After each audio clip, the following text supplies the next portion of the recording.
할렐루야. 예, 자, 우리 오늘 출애굽기 5장 우리 큐티 본문과는 조금 이제 차이가 있어요. 근데 곧 따라 잡을 거예요. 그러니까 걱정하지 마시고, 그러나 또 우리가 큐티 본문에 맞추다 보면은 또 우리가 꼭 나눠야 할 그런 말씀들을 우리가 스킵해야 되는 그런 상황이 생길 수 있으니까, 그거보다는 그래도 조금 우리가 박자가 조금 맞지 않더라도 하나씩 하나씩 짚고 넘어가는 게 좋겠다 해서 좀 우리가 예배 시간에 나누는 말씀은 조금 늦습니다. 이해해 주시기를 바랍니다. 자, 오늘 본문인 출애굽기 5장 1절의 말씀을 보면은 처음에 어떻게 시작을 하죠? 그 후에라는 말로 시작을 해요. 자, 그 후에 무슨 말이죠? 무슨 일이 있은 후에예요. 무슨 일이 있었어요? 무슨 일이 있은 후에요? 바로 지난주 설교 후에예요. 그렇죠?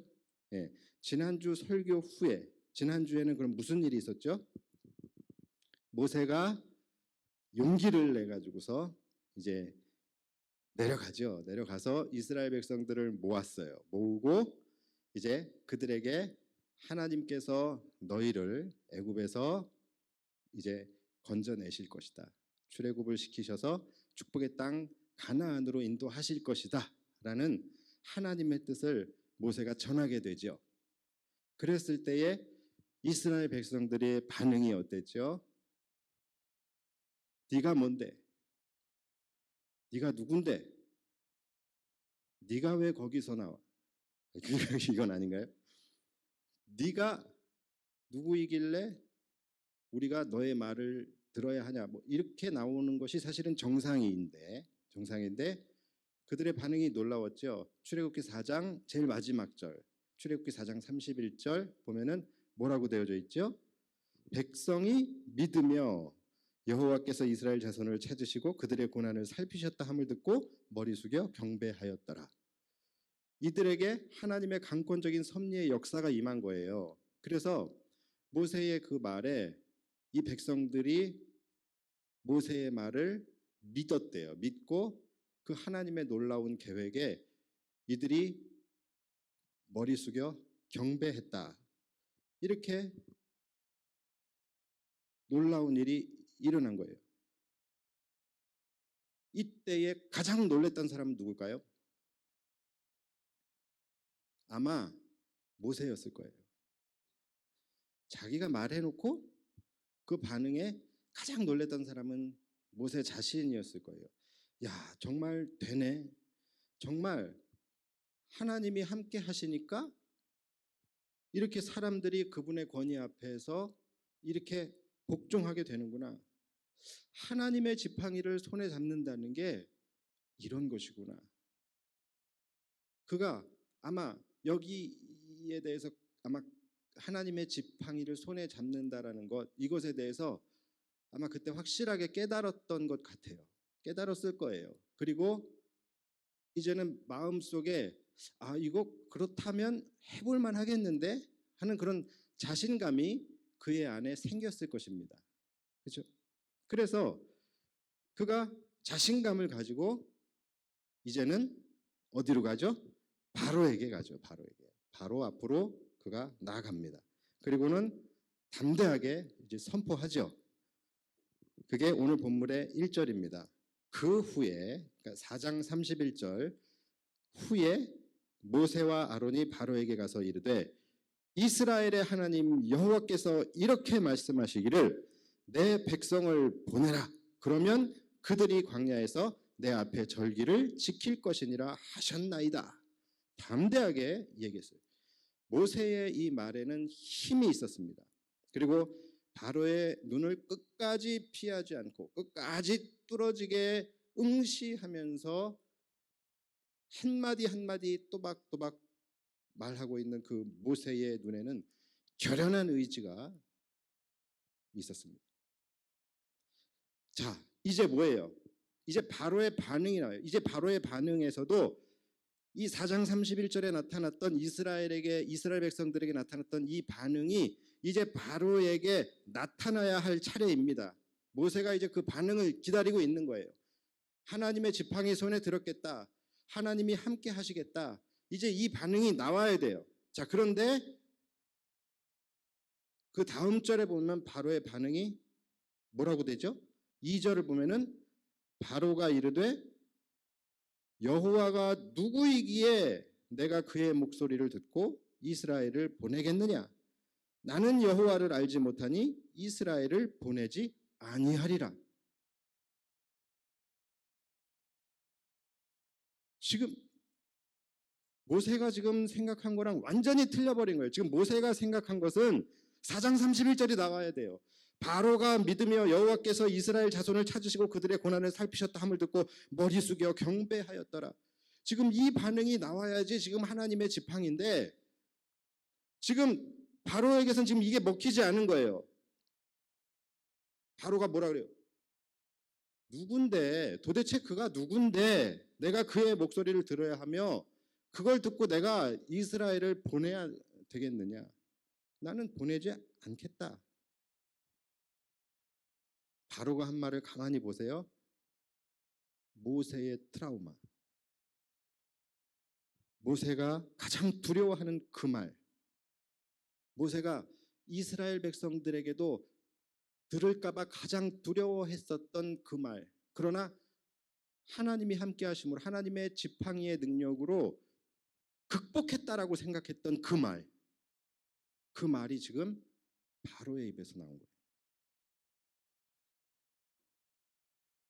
모세를 자신을 민망하게 하고 작아지게 하고 자신감을 막 한없이 추락하게 만들어버리는 바로 그 말들. 도대체 네가 누군데? 네가 뭔데? 내가 네 말을 들어야 하느냐? 지금 그 말을 바로가 하고 있는 거예요. 자, 이처럼 우리가 하나님의 작정 안에 들어가요. 하나님의 작정 안에 들어가고 하나님이 우리와 함께 하시고 우리의 손에 하나님의 지팡이가 들려졌다 할지라도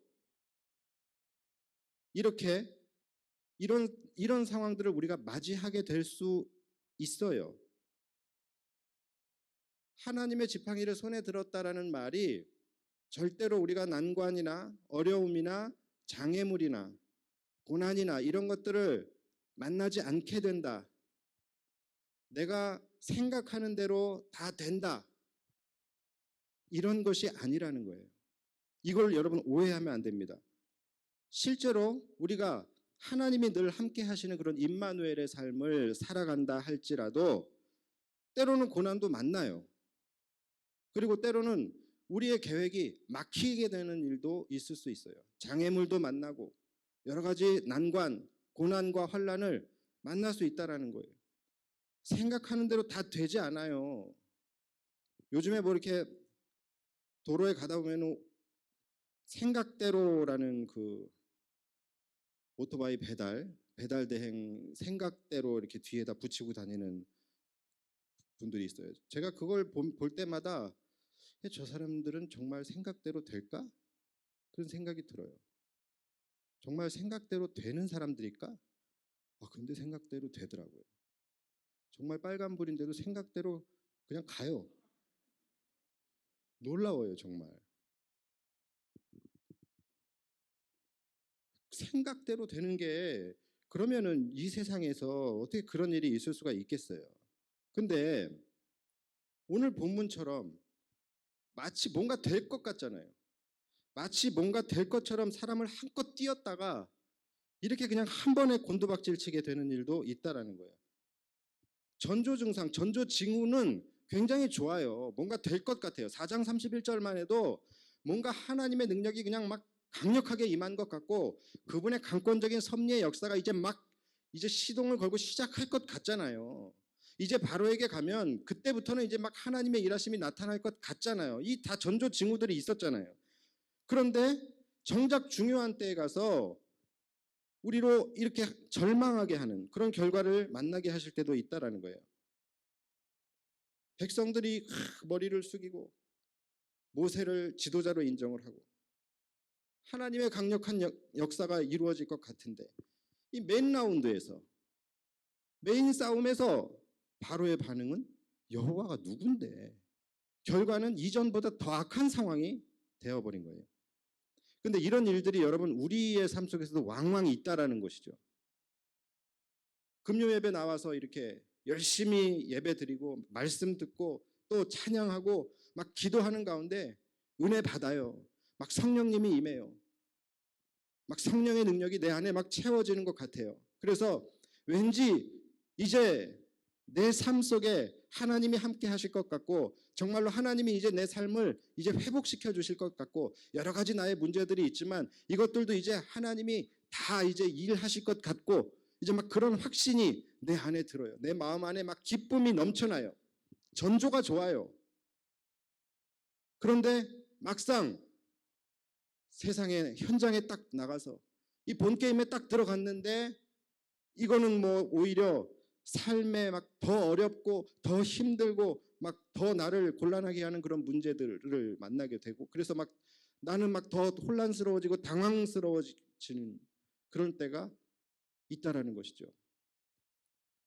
이럴 때 여러분 어떻습니까? 그럴 때 있잖아요. 뭔가 전조 증상이 하나님이 뭔가 지금 뭔가를 내 삶에서 뭔가를 이루실 것 같아요. 이루어 주실 것 같아요. 뭔가 움직여 주실 것 같아요. 그래서 내 마음속에 뭔가 막 한껏 기대가 차 올라와 있어요. 그런데 막상 갔더니 내가 생각했던 것과 정반대의 결과, 나로 하여금 절망스럽게 하는 그런 결과가 나타나게 됐을 때에 여러분들 솔직히 어떠세요? 원망스럽죠. 평상시에 하나님을 절대 원망하지 않던 사람들도요. 이런 상황이 되면 섭섭한 마음이 들어요. 왜요? 뭐가 섭섭한 거예요? 이런 절망스러운 상황을 주신 것이 섭섭하다기보다는 아니 이럴 거면 차라리 전조 증상을 주질 마시든가 뭔가 나로 하여금 기대하게 하셔놓고 내 마음 가운데 성령의 기쁨을 주셔놓고 성령 충만한 이 마음을 나에게 주셔놓고 왜 한껏 띄워놓고서 곤두박질 치게 만드시냐라는 거예요. 이런 부분들이 섭섭해지는 거예요. 희망 고문. 또 은혜를 받고 막 성령님이 함께 하심으로 내 안에서 좀 해결하고 싶었던 그런 내 마음의 짐, 쓴 뿌리들 이런 것들 있잖아요. 내 마음, 내 안에 있는 연약한 부분들 이런 것들이 이 상처 이런 것들이 치유되고 회복되어지고 막 극복되어졌다. 모세처럼 모세의 그 트라우마가 극복되어졌다라고 생각했던 것처럼 극복되어졌다라고 생각했는데 막상 삶 속에서 그 부분이 다시 딱 건드려졌을 때에 또다시 멘탈이 확 무너져 버리는 나를 바라보면서 혼란스러워진 거죠. 아, 회복된 줄 알았는데, 치유된 줄 알았는데, 극복한 줄 알았는데 아니었나? 이게 그냥 그때 그 기분 그냥 기분 탓이었던 건가? 아니면 하나님이 살아계신 게 아닌가? 고쳐진 게 아닌가? 하나님의 지팡이가 이거는 고칠 수가 없는 건가? 뭐 이런 여러 가지 의심과 여러 가지 이상한 생각들을 이제 하게 되는 것이죠. 충분히 이해를 합니다.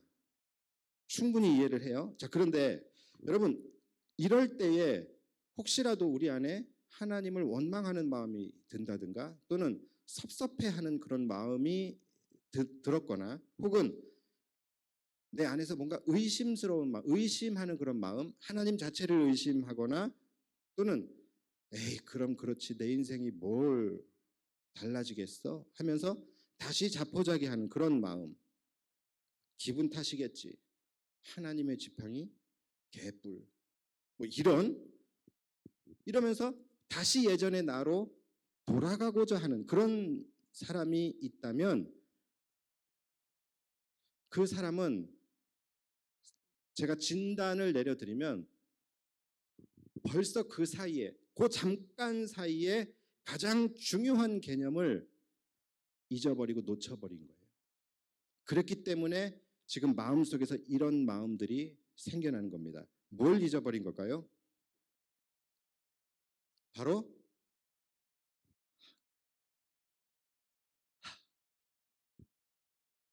하나님의 작정과 섭리. 자,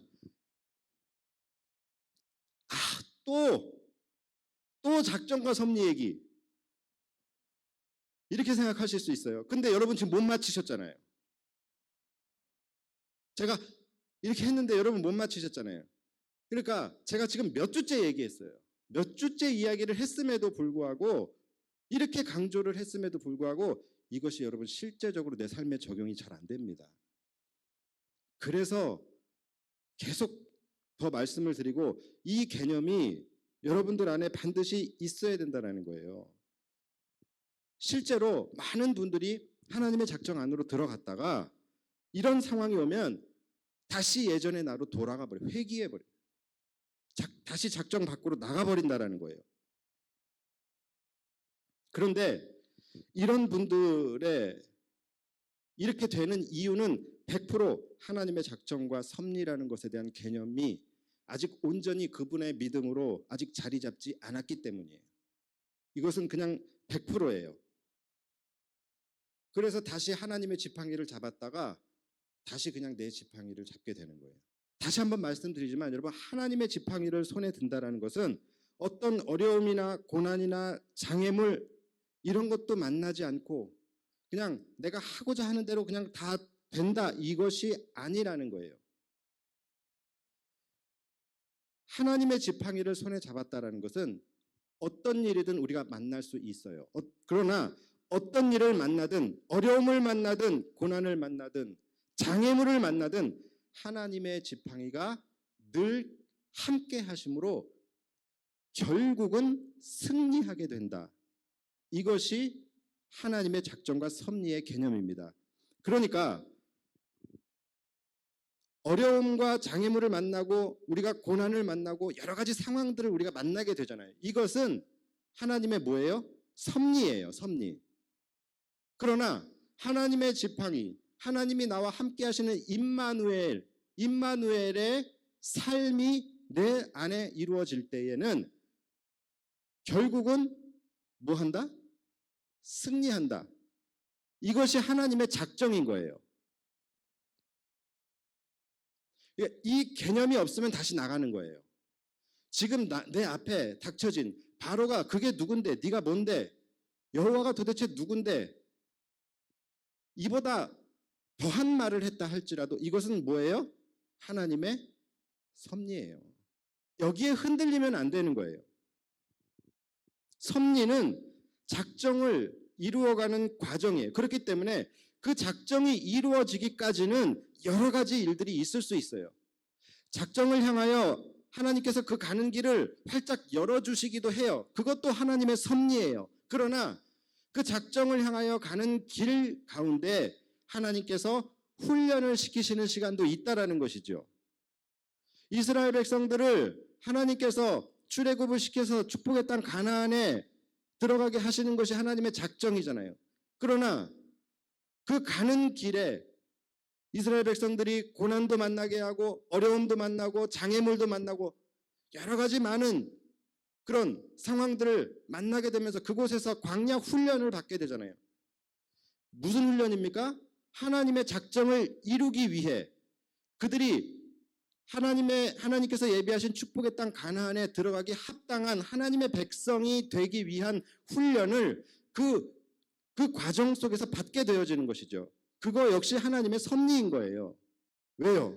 그것을 통하여 그 시간들, 그 하나님의 섭리의 시간들을 통하여 이들이 하나님이 참 여호와 하나님이시고 그 하나님이 우리의 하나님이라는 것을 그 시간들을 통하여 알고 배우고 깨닫게 되는 것이죠. 그 시간을 하나님이 주시는 거예요. 그래서 훈련을 시키신 거예요. 출애굽 역시 하나님의 작정이잖아요. 반드시 내가 이스라엘 백성들을 애굽에서 나오게 하겠다는 건 하나님의 작정이에요. 그런데 그 하나님의 작정은 하나님이 한 번에 이루실 수 있어요. 그냥 한 방에 그냥 빼나오실 수 있어요. 그런데 그렇게 하지 않으시잖아요. 바로의 마음을 10번이나 완악하게 만드시잖아요. 그래서 10번에 걸쳐서 계속 번복하게 하시고 그래서 10가지의 재앙을 통해서 결국은 이기게 하시잖아요. 그 이기게 하는 과정 동안에 하나님이 이스라엘 백성들로 하여금 하나님이 누구신지, 하나님이 그들의 하나님이시라는 것을 알게 하는 그런 시간을 갖게 하시는 거예요. 이런 모든 것들이 결국 이것이 실패고 난관이고 장애물로 끝나는 시간이 아니라 하나님의 섭리 속에서 이루어지는 훈련의 시간이라는 것이죠. 이것이 섭리예요. 그러니까 하나님이 나와 함께 하시고 내가 하나님의 지팡이를 잡았는데 이 고난과 장애물을 만나는 것, 이거는 하나도 이상한 것이 아니에요.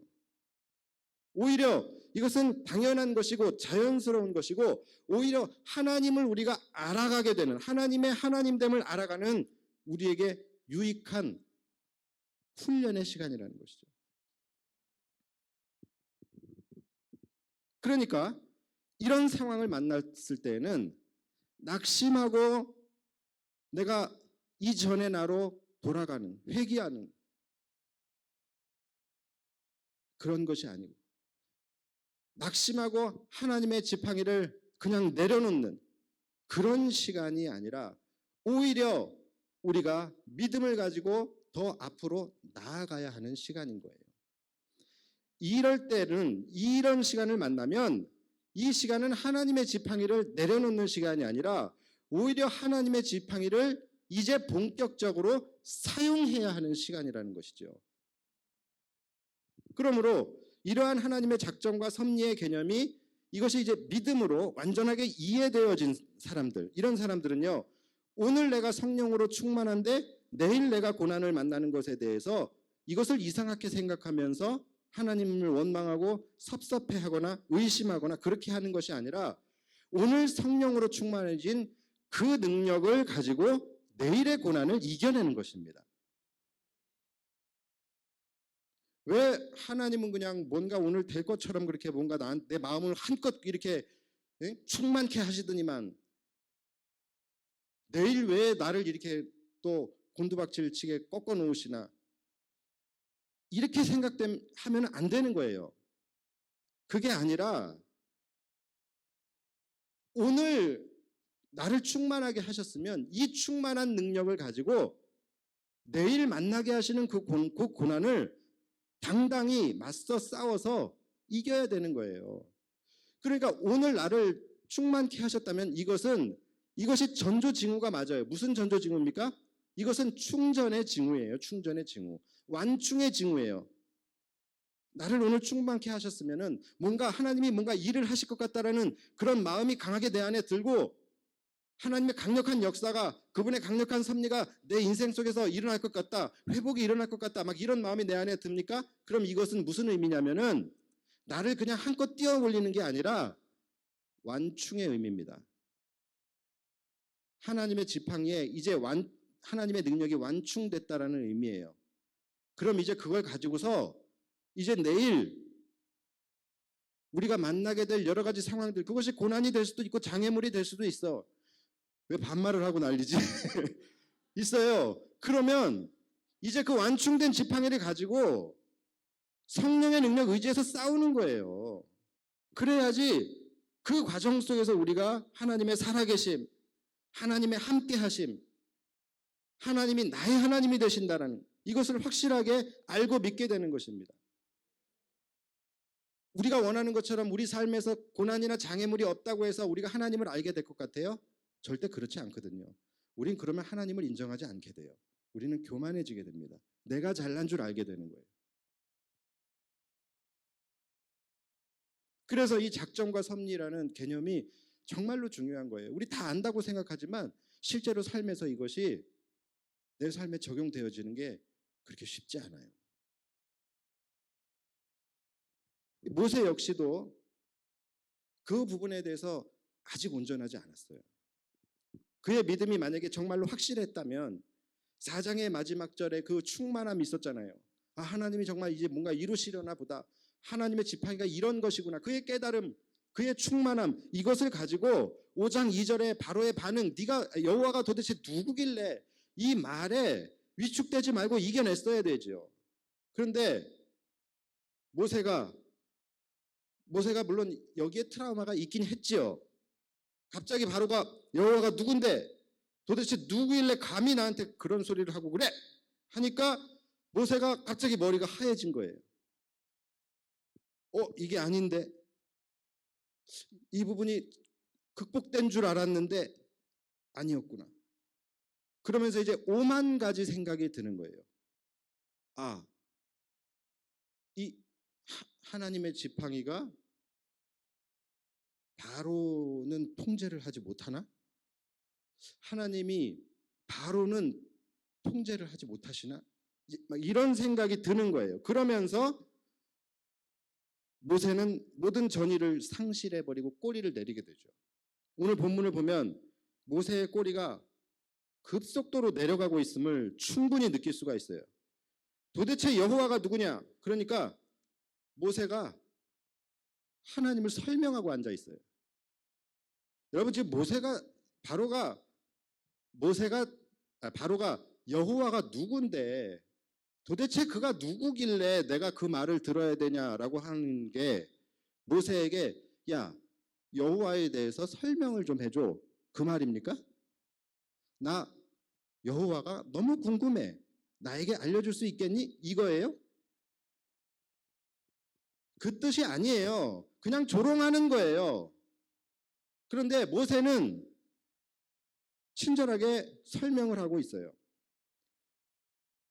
모세가 만약에 4장에서 받은 그 성령 충만함의 능력을 가지고 5장에서 바로 앞에서 만약에 그것을 사용했다라고 한다면 거기서 하나님에 대해서 이렇게 설명을 하고 있었겠습니까?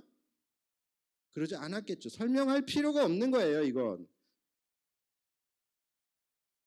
내가 여호와 하나님이라고 말하지 않았냐? 네가 여호와가 누군지 알고 싶다면, 그렇게 알고 싶으면 너 이스라엘 백성들 보내지 마. 그러면 여호와가 누군지 확실하게 알게 될 거야. 이렇게 얘기를 해야 되겠죠. 여호와에 대해서 설명을 하더라도 여호와, 네 더러운 입으로 그렇게 네 입에 올릴 수 있는 그런 이름이 아니야. 여호와 하나님은 이 세상을 창조하신 분이고 이 세상의 통치자이시고 바로 너와 애굽을 살릴 수도 있고 죽일 수도 있는 분이야. 이렇게 하나님의 어미하심을 경고하고 선포하듯이 설명했으면 이해가 가겠어요. 그런데 모세의 대답을 보면 지금 이미 꼬리가 내려가다 못해 지금 안으로 쏙 말려 들어갔어요. 그래서 하나님을 설명하는데 뭐라고 설명하냐면 히브리인의 하나님이라고 설명을 해요. 물론 히브리인의 하나님 맞지요. 그런데 문맥상 여기서 보면은 히브리인의 하나님이라는 것이 하나님은 우리의 하나님입니다 이거라기보다는 애굽의 하나님이 있고 히브리인의 하나님이 있다고 한다면 종된 민족들이 섬기는 그냥 작은 신 정도로 마치 이렇게 축소시켜서 하나님을 설명하고 있다라는 그런 느낌을 지울 수가 없어요. 그것을 뒷받침할 만한 근거가 그 뒤에 나오는 말들을 보면은 3절 중반에 보면요. 우리가 광야로 사흘길 좀 가서 우리 하나님 여호와께 제사를 드리려 하오니 가도록 허락하소서. 지금 이제는 허락을 구하고 있어요. 그렇죠? 앞에 1절에서는 뭐라 그랬어요? 여호와께서 이렇게 말씀하시기를 내 백성을 보내라. 그러면 그들이 광야에서 내 앞에서 절기를 지킬 것이니라 하셨나이다. 마치 뭔가 결연에 찬 명령조로 말했던 모세가 갑자기 여호와가 누군데라는 말을 듣고 나서 갑자기 가도록 허락하소서라고 부탁을 하고 있어요. 그리고 그 다음 말이 진짜 웃겨요. 여호와께서 전염병이나 칼로 우리를 치실까 두려워하나이다. 자, 지금 뭐래요? 바로가 만약에 안 보냈을 경우에, 이스라엘을 안 보냈을 경우에 심판을 여러분 누구에게 선포해야 돼요? 바로와 애굽의 심판을 선포해야죠. 그렇죠? 그런데 모세가 뭐라 그래요? 만약에 우리를 안 보내주면 여호와께서 전염병이나 칼로 우리를 치실까 두려워하나이다. 심판을 지금 자신들에게 지금 선포하고 있어요. 히브리인의 하나님은 히브리인만 다스리는 능력이 있어서 애굽의 바로 왕이나 애굽을 심판하지는 못하시지만 그 화가 우리에게 올 것입니다. 우리 좀 살려주십시오라고 지금 교회들 중에서요 굉장히 이 세상 말로 빡센 교회들이 있어요. 빡센 교회들 그러면은 뭐 특세나 부흥회나 이렇게 뭐 금요 집회나 이런 때는 이 인원 동원을 아주 이 스트레스, 이 목회 스트레스의 90%가 이 인원 동원하는 스트레스예요. 이 교구 목사님들이 그래서 교구별로 그래서 담임 목사님 땅에서 비어 있으면 이제 그날 끝나고 이제 교육자 회의하고 그렇게 하는데 그래서 어떻게든 이제 교구 목사님들은 죽어나는 거죠. 이제 전화해가지고서 그럴 때 이제 뭐라 그래요? 집사님, 권사님, 저 좀 살려주십시오. 집사님 안 오시면 저 죽습니다. 심판을 자기한테 선포하고 있어요. 집사님 와서 은혜 받으셔야죠. 안 오시면 집사님 손해 보시는 거예요. 하나님 은혜 뺏기는 거예요. 이렇게 심판을 그분에게 선포해야 되는데 자기한테 안 오시면 저 죽습니다. 혹시라도 우리 교육자님들이 그렇게 말씀하시면 여러분들이 따끔하게 이야기하세요. 왜 심판을 그렇게 하십니까? 지금 그렇게 하는 거예요. 여러분이 바로 같으면 이 이스라엘 보내겠습니까? 지금 이런 상황에서 이 말을 듣고 이스라엘 보내겠어요?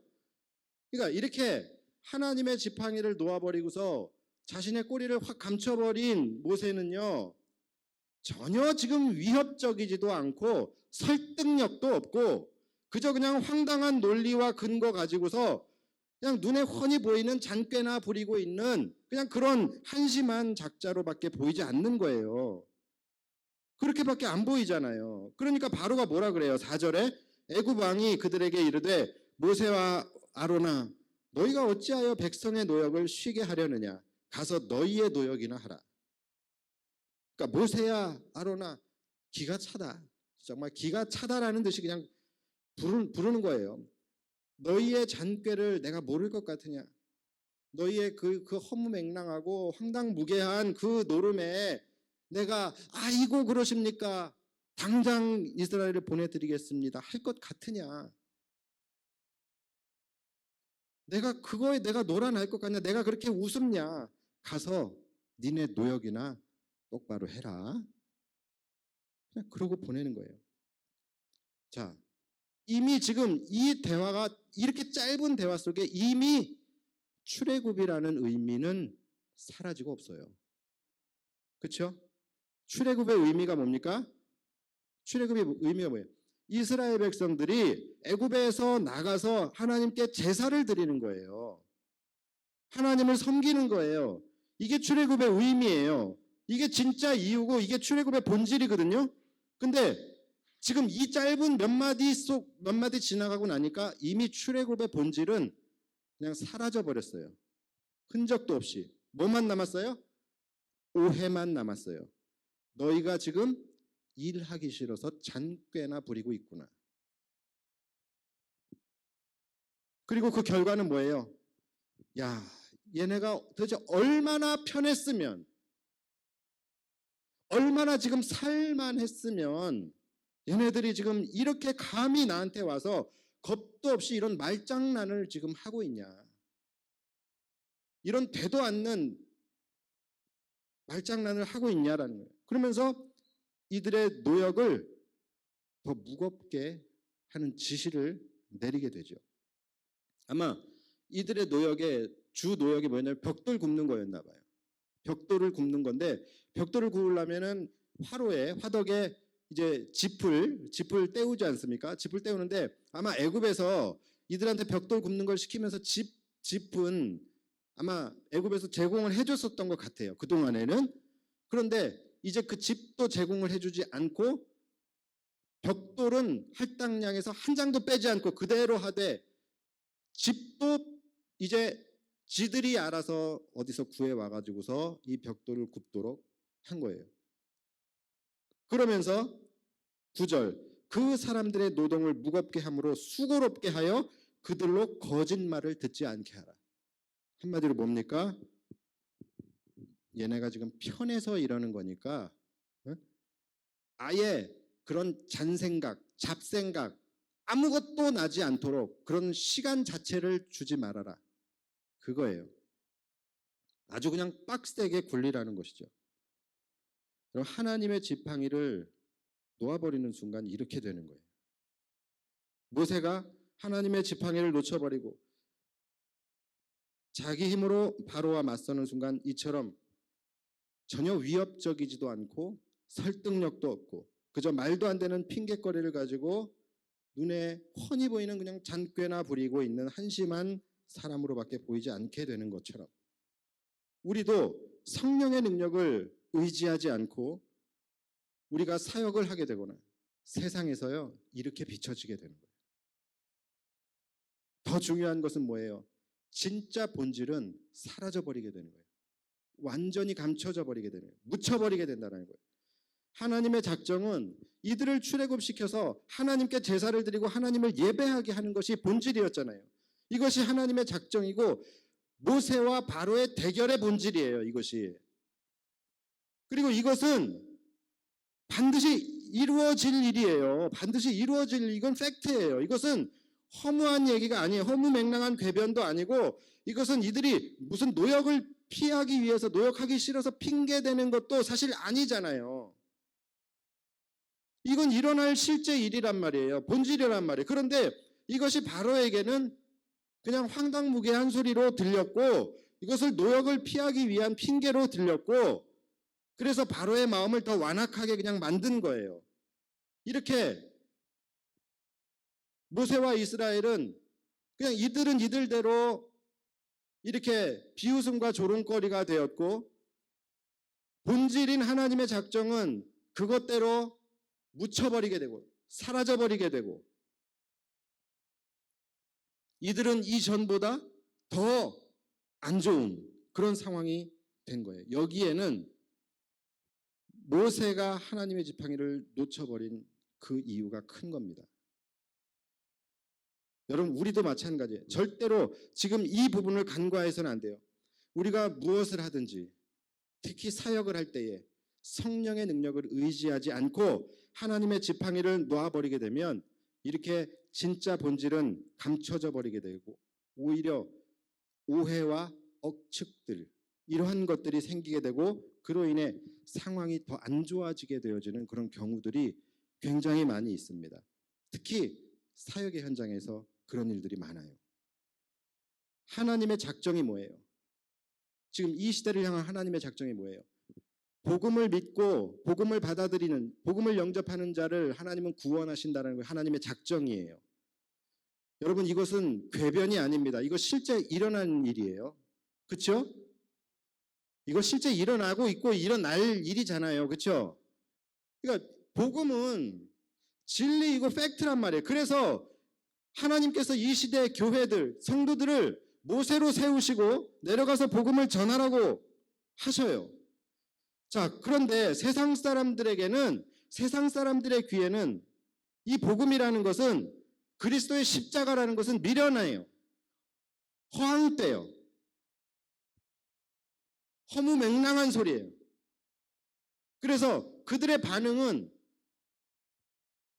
사역하는 교회 성도들을 향하여 복음을 전하는 성도들을 향하여 니네가 뭔데 그리스도가 누군데 마치 바로가 이렇게 반응했던 것이 당연하잖아요. 그런 것처럼 이들의 반응도 어떻게 보면 당연한 거예요. 과연 그럴 때에 우리가 어떻게 해야 하냐라는 거예요. 성령이 우리와 함께 하시는 그 성령의 능력으로 우리가 충전이 되어져 있지 않거나 혹은 충전이 되어 있어도 모세처럼 이게 아닌데 이 사람은 구원의 백성이 아닌가? 하나님이 이 사람의 마음은 붙들지를 못하시나? 뭐 여러 가지 의심과 이런 복잡한 마음들로 내가 꼬리를 내리거나 성령의 능력을 의지하지 않게 되어지는 순간 우리는 모세처럼 확신 없는 복음을 전하고 능력 없는 복음을 전하게 되거나 혹은 도망치거나 그렇게 되는 거예요. 그렇게 되면 그들의 눈에 우리는 어떤 자들이 되는 겁니까? 생명이라는 이 위중한 복음의 능력을 전하기는 하지만 전혀 위협적이지 않고 전혀 설득력도 없고 무슨 이상한 궤변만 늘어놓는 한심한 자들로밖에 보이지 않게 되는 거예요. 그래서 오해와 억측들이 생기는 거예요. 왜 우리까지 믿으라고 하는데 니네나 잘 믿어. 교회가 말이야 포교 활동이나 하고 자기네들 세나 늘리려고 하는 것이지. 교회가 사람들 불러 모아가지고서 돈이나 뜯어내려고 이런 오해와 억측들이 생기는 거예요. 그러면서 진정한 복음, 본질 완전히 사라져버리는 거예요. 지금 교회가 한국의 교회가 이렇게 지금 대접받지 못하고 이렇게 사람들의 오해와 억측으로 비난과 조롱에 핍박의 그런 대상이 되었 지금 복음의 능력, 본질 어디 갔어요? 이런 것들이 생기면 본질은 가려지게 되는 거예요. 실제 일어나게 될 복음의 역사가 있잖아요. 근데 이것이 어디 갔냐라는 거예요, 도대체. 이런 것이 사라져버리고 그저 교회는 비웃음과 조롱 또는 타도의 대상이 되는 거야. 저것들 편해서 그래. 예배하지 못하게 해야 돼. 전도하지 못하게 해야 돼. 그러면서 교회를 핍박하게 되는 거예요. 과연 이것이 지나친 비약일까요? 한국 교회가 복음의 능력을 상실하고 미움과 핍박의 대상이 된 이유 중에 이렇게 한국 교회 성도들에게 성령의 능력이 상실되어지고 그들의 손에 하나님의 지팡이가 들려있지 않은 채 그저 맹목적인 복음 전파 이런 것만 있었기 때문이라는 것을 정말로 우리가 부인할 수 있을까요? 또는 여러분 출애굽의 목적이 뭡니까? 출애굽의 목적. 제가 계속 말씀드렸듯이 하나님이 출애굽을 시켜주시는 이유는 이스라엘 백성들을 힘든 노역에서 구원하고자 하는 것, 그들을 애굽의 430년의 그 노예에서 해방시켜 주시고 그들에게 자유를 주시기 위해서 출애굽을 시키시는 거예요? 이게 본질이에요? 이게 본질이 아니에요. 진짜 목적은 그들이 나가는 것이 아니라 그들이 나가서 하나님의 백성으로 하나님을 섬기고 하나님을 예배하게 하는 것. 이것이 본질이잖아요. 맞죠? 그것 때문에 출애굽을 시키시는 거예요. 그런데 혹시 우리가 열심히 그동안에 감당했다고 하는 그 하나님의 사역들, 그 복음 전파라고 하는 영적 출애굽의 그 사역들, 그 목적이 혹시 하나님을 예배하게 하는 것, 하나님의 백성으로 하나님을 섬기며 하나님을 예배하는 것 이외에 다른 목적이 있었기 때문은 아니었는지 우리가 이 시점에서 심각하게 한번 돌아보고 우리 자신을 한번 좀 성찰해 봐야 될 때가 아닌가 생각을 해봅니다. 전도를 도대체 왜 하며 선교를 도대체 왜 하는가? 그냥 저 사람 천국 가게 하려고? 그냥 저 사람 이 슬픔 많은 세상에서 해방시켜 주려고? 저 사람 저 지옥에서 끄집어내 주려고? 그게 답니까? 그게 본질이에요? 아니잖아요. 진짜 본질은 뭐예요? 하나님의 백성이 돼서 하나님을 섬기며 하나님을 예배하게 되는 것이 본질이잖아요. 못 믿겠으면 성경을 보세요. 쭉 보세요. 단 한 번도 하나님이 바로에게 출애굽을 명령할 때 이들을 심한 압제와 노역에서 해방시켜 주어라라고 말씀하신 적이 한 번도 없어요. 하나님이 출애굽을 명령하면서 반면에 한 번도 빠짐없이 하신 말씀이 뭔지 아십니까? 내 백성을 보내어 그들이 그곳에서 나를 예배하게 하라. 10가지 재앙 한번 쭉 보세요. 하나님이 명하실 때 단 한 번도 이 말씀을 빼놓으신 적이 없어요. 내 백성을 보내어 그들이 그곳에서 나를 섬기게 하라. 나를 예배하게 하라. 출애굽의 본질은 단순히 애굽에서 나가고 해방되는 것, 이것이 아니라 하나님의 백성이 되고 하나님을 예배하는 것이 출애굽의 본질임을 결코 우리가 간과해서는 안 되는 거예요. 말씀 마치겠습니다. 여러분, 우리가 절대로 삶에서 잊지 말아야 할 것 2가지 기억하십시오. 어떤 순간에서도 어떤 상황을 만나든지 하나님의 지팡이를 놓지 마십시오. 그거 놓는 순간 우리는 모든 힘을 잃어버리고 우리는 정말로 우습게 돼버려요. 예전의 나로 절대 돌아가지 마십시오. 우리가 만나는 고난이나 장애물들, 그것은 하나님의 지팡이를 포기하게 하는 사건이 아니라 하나님의 지팡이를 그때부터 사용하게 하는 사건이라는 것을 잊지 마십시오.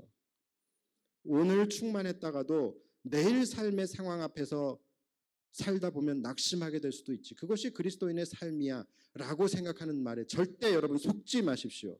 그것이 그리스도인의 당연한 삶이 아니라 진짜 그리스도인의 삶은 오늘 성령의 충만함을 가지고 내일 나에게 닥쳐오는 고난을 싸워서 승리하는 것이 그리스도인의 삶입니다. 그리고 2번째, 본질을 잃지 마세요. 우리가 하나님의 지팡이를 놓치고 성령의 능력을 의지하지 않는 순간 우리의 말과 행동, 모든 계획들, 모든 것은 힘과 설득력을 잃어버리게 돼요. 그리고 그렇게 될 때에 본질은 사라져버리게 됩니다. 그러면 우리의 상황은 더 악화될 수밖에 없어요. 여러분이 사역을 하든 사업을 하든 직장을 다니든 무엇을 하든지 간에 다 적용이 되는 거예요. 하나님의 지팡이를 손에 들고 성령의 능력을 의지하면서 살아갈 때에 여러분의 삶 속에 진짜 본질이 더욱더 명확하게 드러나게 되는 것이고, 그렇게 될 때에 하나님의 작정을 이루어가는 여러분들의 인생은 하나님의 능력으로 더욱더 힘 있는, 더욱더 능력 있는 인생이 되는 거예요.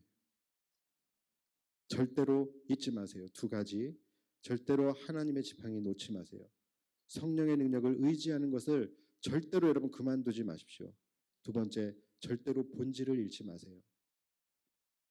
여러분들을 향한 하나님의 작정, 그 본질 절대로 잃지 마시고 끝까지 능력 있는 삶을 사시기 바랍니다. 이 시간 우리